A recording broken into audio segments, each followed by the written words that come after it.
मैं दिल्ली का रहने वाला हूँ। आप किनको छोड़ने आए हैं यहाँ पे? मैं अपनी दोनों बहनों को छोड़ने आया हूँ, सिस्टरों को।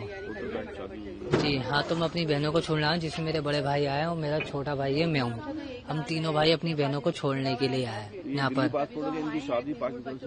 जी, ये दिल्ली में रहती है, दिल्ली का पासपोर्ट है, ब्याह कर पाकिस्तान गई है।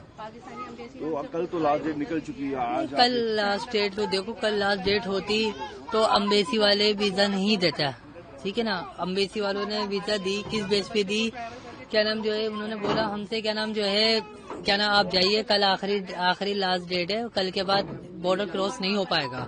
तो इस बदौलत तो देखो आए हैं, या तो लास्ट डेट नहीं होती तो अम्बेसी वीजा नहीं दे पाता, या पाकिस्तानी हो या हिंदुस्तानी हो। तो आप समझते कि बच्चे जो है पाकिस्तानी पासपोर्ट हैं, जी, आपकी बहनें इंडियन हैं, जी, जाने देंगे? वो तो जाने देते इंडियन है पाकिस्तान को। तो ये तो जाने तो ये पड़ेगा, क्या नाम जो है, बच्चों का भी मसला है, फिर हर चीज को देखा जाता है। पहले जमीनों का बंटवारा होता था, आज इंसानों का बंटवारा हो रहा है, आज इंसान अलग हो रहे हैं।